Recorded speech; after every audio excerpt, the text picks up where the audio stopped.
Welcome everybody to Street Fighter Fridays, or Monday, or Wednesday, or whatever day this is. I kind of gave up, to be honest, but today I wanted to talk about Mashers in Bronze and how they are some of the most interesting players you will ever see during your journey with fighting games. To kick things off, we have the Chad Masher, who just foreheads the controller or arcade stick. We don't discriminate around these parts, but this player essentially has no idea what any of his buttons do, and he just starts swinging like a wild animal and hopes it works. Then we have the Special Masher, who constantly mashes special moves like Tatsus, Shoryukens, no matter what situation it is. Then we have the Wake Up Masher, who refuses to slow down their gameplay and tries to get out of every single situation via mashing a wake up option ranging from a Dragon Punch to light punches or kicks or anything under the sun really.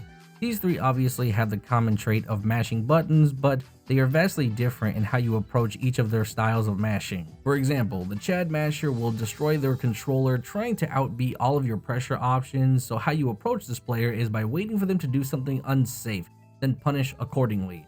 This can probably be the universal problem solver for all of these characters and players, but easily there are ways to get lost in the sauce whenever you're trying to punish bronze players, because most of the time you're trying to use your brain and they are not. So trying to play mind games and do the obvious may not work for you all the time, especially if you're a new player and don't know what the obvious is. As I said, this can be difficult if you are also in bronze due to your lack of knowledge, and you might not know what is punishable, and depending on what character, there are certain abilities and moves that are pretty safe on block, but there are also the ones that look safe but are actually not, and you can do something about it. So it's just going to come down to game knowledge at some point, but doing some research would definitely help you out. And also training mode, if you think a move is unsafe or wish to know if it is unsafe, you can play that exact character in training mode and give it a shot and see if it works. A big example would be sweep kicks with the down heavy.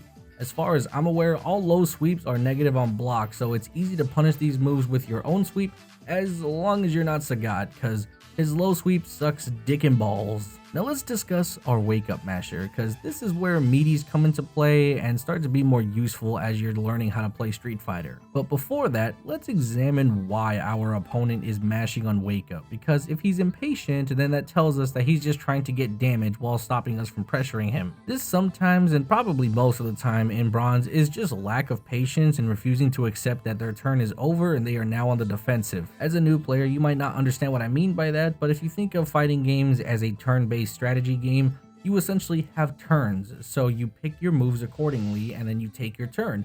Once you have done all the moves, or however many moves you have that are possible to do in one turn, your opponent now takes their turn. It is essentially that concept back and forth. When pressuring a bronze player with a lack of game knowledge, they tend to curl up in a defensive offensive ball, where the only defense option is to throw out an offensive button to try and put the pressure back onto you. So the way you beat this masher is by timing meaties properly and also setting up meaties in the process. How to do this is kind of its own video, but to oversimplify it, you need a certain move depending on your character of choice and to time it perfectly as your opponent gets up. This will result in your move beating out your opponent's move, and you get a decent combo if you set it up properly. An example of this would be Sagat's EX low tiger shot into 2 dashes and standing medium punch. This is pretty much I would say your best meaty with Sagat. However, if they spam back roll, this option is no longer viable, and instead you will need to replace medium punch with heavy punch in order to combat the back rise. Every character has their own way of doing meaties, some weaker than others, but overall looking up a guide on what your options are is a very good idea. As for our last bronze masher, we got the Special Boy. Now this masher is the bane of my existence because most of the time they are just so sporadic and borderline unreadable, because they are just throwing special moves left and right and doing unsafe buffers into these weird moves that you may not be familiar with. This Akuma that you're watching in the background, he has the weirdest mashing playstyle I have ever seen in bronze. This man opens up with Tatsu, which is horrifyingly unsafe, then proceeds to cross up, hit light kick into Tatsu again, which is just what the fuck. At first glance, this looks like he knows what he's doing, then you check those inputs and realize, oh, he's mashing buttons and spamming specials. This is very one-dimensional, because now I know he's just fishing for the light kick hit confirm into Tatsu, which is good, but if this is all you know how to do, well, I've got news for you. You're not going to hit it as often as you probably would like to hope. Now, right here, as you can see, I push him into the corner, and this is where his impatience really starts to shine through. He got hit by my dash grabs and my light punch into grab, and he just kept getting punished by the buttons that I was pressing. So every time he woke up, he was mashing a button. So essentially, this was him trying to mash anything on wake up so that way he could get a special move off.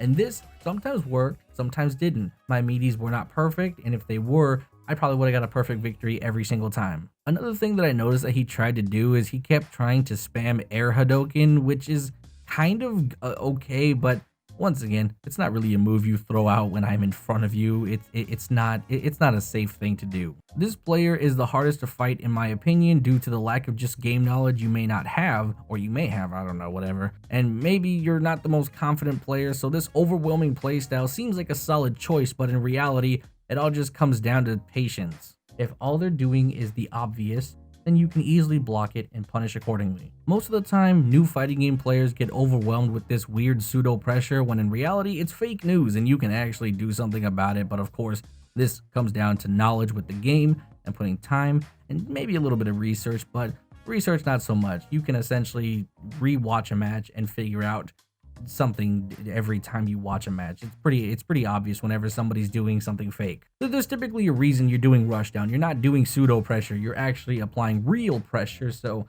pseudo pressure, you don't want to do that. You want to actually do true block strings, you want to actually set up meaties, you want to do a lot of things that will actually result in real pressure rather than trying to use some kind of weird gimmicky pseudo pressure. So that's just something that'll come with time. Anyway, that is it. I will talk to you guys in the next video. Bye-bye.